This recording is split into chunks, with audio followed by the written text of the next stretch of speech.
নমস্কাৰ, এয়া হ'ল মৰম লগা হাতী লক্ষী আৰু ডম্বৰু। আৰু সিহঁত হ'ল গোলাঘাট জিলাৰ দেৰগাঁও কোৰালগুৰিৰ হাতী হয়। আৰু সিহঁতক দেৰগাঁৱত মাতিছিলে স্বৰাজ কুণ্ডলী দাদাই, আৰু স্বৰাজ কুণ্ডলী দাদাৰ ঘৰতে মাতিছিলে। আৰু আমাৰ হাতীকেইটাক গা পা ধুৱাই পূজা অৰ্চনা কৰি চাকি সেৱা দি এতিয়া লক্ষী আৰু ডম্বৰুক খুৱাব।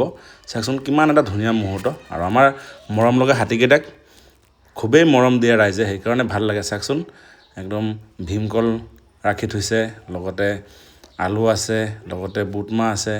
তো এনেকৈ আমাৰ মৰম লগা হাতীকেইটাক গাঁৱত লৈ গ'লে মানুহে গাঁৱত মৰম দিয়ে। মিঠৈ আছে লগতে।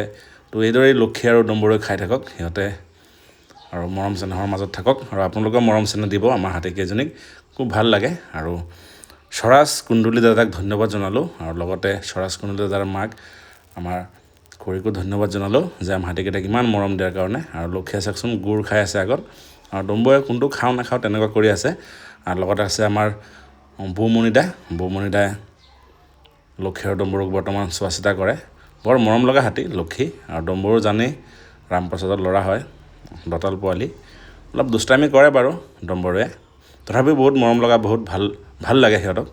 তো এইদৰে সিহঁতে খাই থাকক, আৰু আপোনালোকে মৰম চেনেহ দি থাকিব আমাৰ হাতীক, যাতে সিহঁত সদায় ভালে কুশলে থাকে মৰম চেনেহৰ মাজত, সেয়াই বিচাৰোঁ। তো চাওকচোন কিমান শান্ত মনে, কিমান শান্তভাৱে সিহঁতে খাই আছে।